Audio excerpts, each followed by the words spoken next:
ఈ క్వశ్చన్ చూడండి. If the sum of 5 unique whole numbers is 140 then the minimum value of largest number of this. So unique whole numbers ఉండాలి, మనకు ఒక largest number ఉండాలి, అది minimum అయి ఉండాలి. అయితే ఇక్కడ ఏంటంటే గ్యాప్ ఒక లార్జెస్ట్ నెంబర్కి మిగతా నెంబర్స్కి అంటే సక్సెసివ్ నెంబర్స్కి గ్యాప్ 1 ఉండాలి.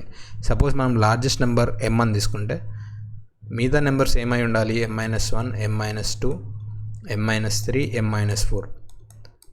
అదే m నెక్స్ట్ m-10 తర్వాత m-20 m-15 అట్లా ఎందుకు ఉండొద్దు అంటే మనకి ఇక్కడ లార్జెస్ట్ నెంబర్ అనేది మినిమం వాల్యూ ఉండాలి, మ్యాక్సిమం వాల్యూ కాదు. ఇప్పుడు లార్జెస్ట్ నెంబర్ మ్యాక్సిమం వాల్యూ ఉండాలంటే మిగతా వాల్యూస్ చిన్నగా ఉండాలి, కానీ లార్జెస్ట్ నెంబర్ మినిమం ఉండాలంటే మిగతా నెంబర్స్ కూడా మ్యాక్సిమం పాసిబుల్ ఉండాలి.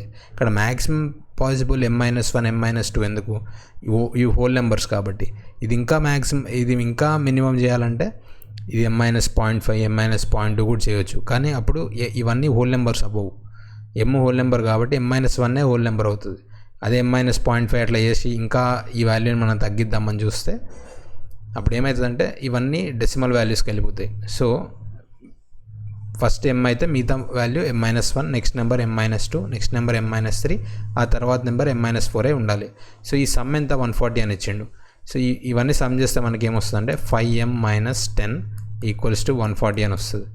5m వాల్యూ 150, అప్పుడు m వాల్యూ ఎంత అవుతుందంటే 30 అవుతుంది. సో మన ఆన్సర్ ఏంది? Largest number, minimum value of largest number అంటే 30 వస్తుంది. Thank you. ఈ వీడియో నచ్చితే ఖచ్చితంగా లైక్ చేయండి, సబ్స్క్రైబ్ చేయండి.